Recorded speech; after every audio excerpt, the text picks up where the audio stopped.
name's Hougland. I just want to first say that it's been so fantastic working with the company, working with Marcello, working with these phenomenal dancers.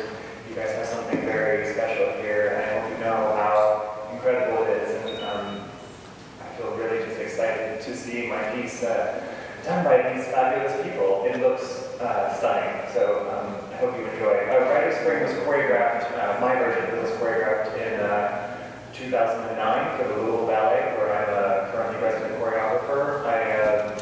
It was actually a collaboration. We wanted to do a piece with Wendy Whalen, who is a principal dancer from New York City Ballet. She's also a native Tulsa Ballet dancer student who grew up there. So we were trying to find a way to do a collaboration, something with her and with Tulsa and with me.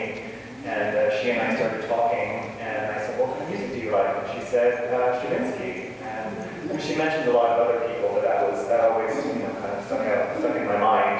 And I started thinking about, what's a different kind of way we haven't seen Wendy? What would be a challenge for her? Somebody who's done every ballet, worked with every choreographer, and I thought, she needs to be the chosen one. I need to do RITE of Spring for Wendy. So I suggested it to her, and she was really excited. She was really up for the challenge, and we actually started working on it in New York. I choreographed everything, every step that she does, just with her in New York, and then I went to Louisville and did everything that the group does without her, and then we put it together a week before the show.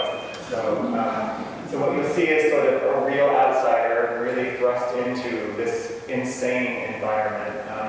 These scenery and costumes are designed by a phenomenal woman named Marion Williams, who has been my partner in crime for almost 10 years now. We've done all kinds of really big, epic things together for Cincinnati Ballet and for Louisville as well. So it's a real kind of stunning visual feast for the eyes. And yeah, so I just hope you enjoy it, and I think it really fits nicely on this program. So yeah, anybody have a question or anything? Well, somebody wanted to know about the original RITE of Spring. It was as a ballet. It was first performed in 1913. I think it was Nijinsky's choreography, the very first, when the audience kind of rioted in the audience, and some people hated it. Some people that different. Was the choreography that different? Oh yeah. Well, I thought the overall was about the music. That's what people were upset about. Well, I think it was. It wasn't the choreography. Well, it was, probably a little bit of both. I mean, it's not a very, the original was a very sort of kind of minimal, I wouldn't even call it ballet so much. It was very sort of, tribal, kind of pedestrian, kind of, lots of very archaic looking sort of movements. But yeah, the music is just so kind of uneven and irregular and sort of not always easy on the ear. And I think that was, kind of shocking to a lot of people. I mean, I listen to it now and I think it's beautiful, but it has to grow on you a little bit. It's still, 100 years later, it's still kind of, rough. But that's what I was thinking. Anyone else have a question?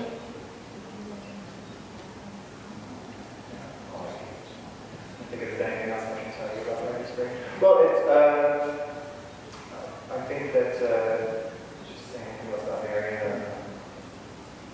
No, it was a really fun challenge. I was kind of intimidated by the music at first, but you just sort of, you get started and you start working with the group and you sort of, do a little bit at a time and you don't think about, how big it actually is, and you just sort of, peck at it little by little, and then finally it was finished and it's like, oh, that wasn't so hard. So somehow, I think it took about five weeks to sort of make the whole thing. So, yeah. But anyway, is anybody else, Marcello, did you have anything else you wanted to? I just want to comment here because when I said the music is wonderful, but it's so difficult. It's really, yeah. And I mean, following the steps of RITE of Spring is a piece that is so famous, and for you to put your hands on it And to be so successful at what you've done, you need to be commended for that. Absolutely. And you will see what I mean when you see the ballet. It's stunning. I hope you like it.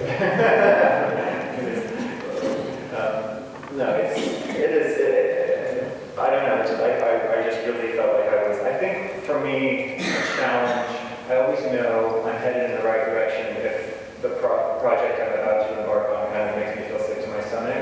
But as soon as I started working on, you know, the thought of RITE of SPRING, I would get this sort of like aching, here we go. And then I knew that this is exactly what I need to do, because you don't want to do what's, you know, what's easy or what's, you know, the most obvious choice or the safest. You want to sort of push yourself and have a challenge. So that's really, you know, and I thought, you know, with somebody like Wendy, it was just so appropriate. So, but it sort of has, it's taking on the life of its own now, which is very exciting because there was a lot of time and money invested in the creation of it, and I'm just so happy that it's, you know, that it's getting out there and it's here for you guys to see it, and it's not, you know, sitting locked up in a, you know, room collecting dust. So anyway, have a great night. I really hope you enjoyed it. Thank you so much.